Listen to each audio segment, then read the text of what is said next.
भूमिका। अनादिकाल से ही मानव परम शांति, सुख व अमृत की खोज में लगा हुआ है। वह अपने सामर्थ्य के अनुसार प्रयत्न करता आ रहा है, लेकिन उसकी यह चाहत कभी पूर्ण नहीं हो पा रही है। ऐसा इसलिए है कि उसे इस चाहत को प्राप्त करने के मार्ग का पूर्ण ज्ञान नहीं है। सभी प्राणी चाहते हैं कि कोई कार्य न करना पड़े, खाने को स्वादिष्ट भोजन मिले, पहनने को सुंदर वस्त्र मिले, रहने को आलीशान भवन हो, घूमने के लिए सुंदर पार्क हो, मनोरंजन करने के लिए मधुर मधुर संगीत हो, नाचे गाएं, खेले कूदें, मौज मस्ती मनाएं और कभी बीमार न हो, कभी बूढ़े न हो और कभी मृत्यु न होवे आदि आदि। परंतु जिस संसार में हम रह रहे हैं, यहाँ न तो ऐसा कहीं पर नजर आता है और न ही ऐसा संभव है, क्योंकि यह लोक नाशवान है। इस लोक की हर वस्तु भी नाशवान है और इस लोक का राजा ब्रह्म काल है, जो 1,00,000 मानव सूक्ष्म शरीर खाता है।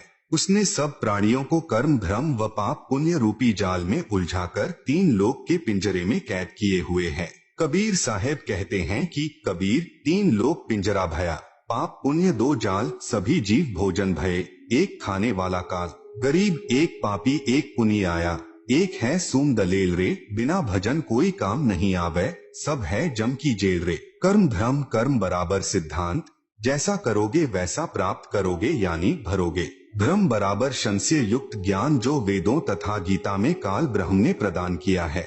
उदाहरणार्थ फॉर एग्जाम्पल, गीता अध्याय 15 श्लोक 1 से 4 में तथा अध्याय 4 श्लोक 31, 32, 34, अध्याय 7 श्लोक 18 में गीता ज्ञान दाता ब्रह्म ने कहा है कि यह संसार रूपी वृक्ष है। इसकी जड़ें यानी रूट्स ऊपर हैं तथा तीनों गुण रूपी शाखाएं नीचे हैं। जो इस संसार रूपी वृक्ष के विषय में पूर्ण जानकारी बताए वह पूर्ण संत अर्थात तत्वदर्शी संत है। जैसे तना कौन प्रभु है, डार कौन तथा तीनों शाखाएं कौन प्रभु है। यहाँ विचार काल में अर्थात जो गीता ज्ञान में तुझे बता रहा हूँ, मुझे इस संसार की रचना का ज्ञान नहीं है, क्योंकि मुझे इसके आदि यानी प्रारंभ का तथा अंत यानी अंतिम सिरे का ज्ञान नहीं है। इसलिए किसी तत्वदर्शी संत की खोज कर उस तत्वदर्शी संत के बताए भक्ति मार्ग यानी वे ऑफ वर्शिप अनुसार साधना करके उस परम पद व परमेश्वर की खोज करनी चाहिए, जहाँ जाने के पश्चात साधक पुनः लौटकर संसार में नहीं आता, अर्थात पूर्ण मोक्ष प्राप्त करता है। जिस पूर्ण परमात्मा से इस संसार रूपी वृक्ष का विस्तार हुआ है, अर्थात जिस परमेश्वर ने इस सृष्टि की रचना की है, उसी की पूजा करनी चाहिए। मैं यानी गीता ज्ञानदाता भी उसी परमेश्वर की शरण में हूँ। गीता अध्याय 3 श्लोक 31-32 में कहा है, गीता में जो ज्ञान दिया है यह मेरा मत यानी विचार है। भले ही यह पूर्ण नहीं है, फिर भी अन्य साधनाएं जो शास्त्र विधि रहित है उनसे श्रेष्ठ है। जो मेरे मत अनुसार साधना नहीं करता वह व्यर्थ प्रयत्न कर रहा है। पूर्ण परमात्मा की साधना से मिलने वाले लाभ की तुलना में गीता अध्याय 7 श्लोक 18 में गीता ज्ञान दाता ने अपनी साधना से मिलने वाले लाभ को भी अनुत्तम बताया है। इस प्रकार काल ब्रह्म द्वारा बताया ज्ञान धर्म युक्त है। वह नहीं चाहता कि कोई प्राणी इस पिंजरे रूपी कैद से बाहर निकल जाए। वह यह भी नहीं चाहता कि जीव आत्मा को अपने निज घर सतलोक का पता चले, इसलिए वह अपनी त्रिगुणी माया से हर जीव को भ्रमित किए हुए है। फिर मानव को ये उपरोक्त चाहत कहाँ से उत्पन्न हुई है? यहाँ ऐसा कुछ भी नहीं है। यहाँ हम सबने मरना है, सब दुखी व अशांत हैं। जिस स्थिति को हम यहाँ प्राप्त करना चाहते हैं, ऐसी स्थिति में हम अपने निज घर सतलोक में रहते थे। काल ब्रह्म के लोक में स्व इच्छा से आकर फंस गए और अपने निज घर का रास्ता भूल गए। कबीर साहेब कहते हैं कि इच्छा रूपी खेलन आया, ताते सुख सागर नहीं पाया। इस काल ब्रह्म के लोक में शांति व सुख का नामो निशान भी नहीं है।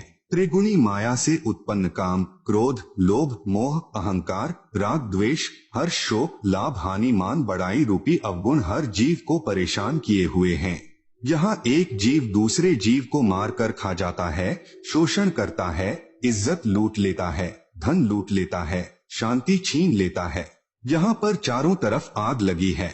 यदि आप शांति से रहना चाहोगे तो दूसरे आपको नहीं रहने देंगे। आपके न चाहते हुए भी चोर चोरी कर ले जाता है, डाकू डाका डाल ले जाता है, दुर्घटना घट जाती है, किसान की फसल खराब हो जाती है, व्यापारी का व्यापार ठप हो जाता है, राजा का राज छीन लिया जाता है, स्वस्थ शरीर में बीमारी लग जाती है, अर्थात यहाँ पर कोई भी वस्तु सुरक्षित नहीं।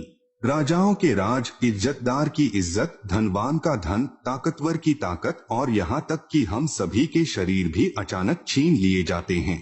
माता पिता के सामने जवान बेटा बेटी मर जाते हैं, दूध पीते बच्चों को रोते बिलखते छोड़कर माता पिता मर जाते हैं, जवान बहनें विधवा हो जाती हैं और पहाड़ से दुखों को भोगने को मजबूर होते हैं। विचार करें कि क्या यह स्थान रहने के लायक है, लेकिन हम मजबूरी वश यहाँ रह रहे हैं क्योंकि इस काल के पिंजरे से बाहर निकलने का कोई रास्ता नजर नहीं आता और हमें दूसरों को दुखी करने की व दुख सहने की आदत सी बन गई। यदि आप जी को इस लोक में होने वाले दुखों से बचाव करना है तो यहाँ के प्रभु काल से परम शक्ति युक्त परमेश्वर यानी परम अक्षर ब्रह्म की शरण लेनी पड़ेगी, जिस परमेश्वर का खौफ काल प्रभु को भी है, जिसके डर से यह उपरोक्त कष्ट उस जीव को नहीं दे सकता जो पूर्ण परमात्मा अर्थात परम अक्षर ब्रह्म यानी सत्य पुरुष की शरण पूर्ण संत के बताए मार्ग से ग्रहण करता है। वह जब तक संसार में भक्ति करता रहेगा उसको उपरोक्त कष्ट आजीवन नहीं होते। जो व्यक्ति इस पुस्तक ज्ञान गंगा को पढ़ेगा उसको ज्ञान हो जाएगा कि हम अपने निज घर को भूल गए हैं। वह परम शांति व सुख यहाँ न होकर निज घर सतलोक में है, जहाँ पर न जन्म है, न मृत्यु है, न बुढ़ापा, न दुख, न कोई लड़ाई झगड़ा है, न कोई बीमारी है, न पैसे का कोई लेन देन है, न मनोरंजन के साधन खरीदना है। वहाँ पर सब परमात्मा द्वारा निशुल्क व अखंड है। बंदी छोड़ गरीबदास जी महाराज की वाणी में प्रमाण है कि बिन ही मुख सारंग राग सुन, बिन ही तंती तार, बिना सुर अलगोजे बजै, नगर नाच घुमा, घंटा बाजै ताल नग, मंजीरे डफ झांझ, मुरली मधुर सुहावनी, निस्बासर और सांच, बीन बिहंगम बाझी, तरक तंबूरे तीर, राग खंड नहीं होत है, बंध्या रहत समीर, तरक नहीं तोरा नहीं, ना ही कशीस कबाब, अमृत प्याले मध पीवे, जो भाटी चवै शरा, मतवाले मस्तानपुर, गली गली गुलजार, संख शराबी फिरत हैं, चलो तास बजा, संख संख पत्नी नाचें, गावे शब्द सुभान, चंद्र बदन सूरज मुखी, ना ही मान गुमा, संख हिंडोले नूर नग, झूले संत हजूर, तख्त धनी के पास कर, ऐसा मुलक जहूर, नदी नाव नाले बगै, छूटे फुहारे सुन्न, भरे होद सरवर सदा, नहीं पाप नहीं पुण्य, ना कोई भिक्षुक दान दे, ना कोई हार व्यवहार, ना कोई जन्मे मरे, ऐसा देश हमार, जहाँ संखो लहर मेहर की उपजय, कहर जहाँ नहीं कोई, दास गरीब अचल अविनाशी, सुख का सागर सोई। सतलोक में केवल एक रस परम शांति व सुख है। जब तक हम सतलोक में नहीं जाएंगे तब तक हम परम शांति, सुख व अमृतत्व को प्राप्त नहीं कर सकते। सतलोक में जाना तभी संभव है जब हम पूर्ण संत से उपदेश लेकर पूर्ण परमात्मा की आजीवन भक्ति करते रहें। इस पुस्तक ज्ञान गंगा के माध्यम से जो हम संदेश देना चाहते हैं उसमें किसी देवी देवता व धर्म की बुराई न करके सर्व पवित्र धर्म ग्रंथों में छुपे गूढ़ रहस्य को उजागर करके यथार्थ भक्ति मार्ग बताना चाहा है, जो कि वर्तमान के सर्व संत महंत व आचार्य गुरु साहिबान शास्त्रों में छिपे गूढ़ रहस्य को समझ नहीं पाए। परम पूज्य कबीर साहेब जी अपनी वाणी में कहते हैं कि वेद कतेब झूठे ना भाई, झूठे हैं सो समझे नाही, जिस कारण भक्त समाज को अपार हानि हो रही है।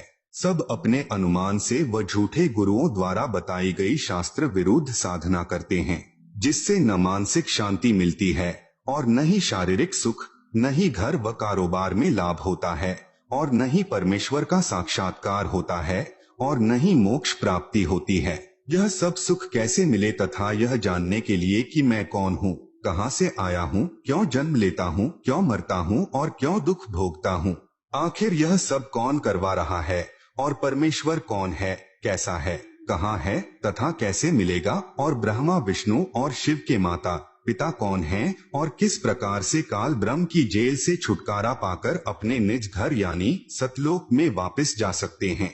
यह सब इस पुस्तक के माध्यम से दर्शाया गया है ताकि इसे पढ़कर आम भक्तात्मा का कल्याण संभव हो सके। यह पुस्तक सतगुरु रामपाल जी महाराज के प्रवचनों का संग्रह है जो कि सदग्रंथों में लिखे तथ्यों पर आधारित है। हमें पूर्ण विश्वास है कि जो पाठक जन रुचि व निष्पक्ष भाव से पढ़कर अनुसरण करेगा उसका कल्याण संभव है। आत्म प्राण उद्धार ही ऐसा धर्म नहीं और कोटि अश्वमेघ यज्ञ सकल समाना भौर।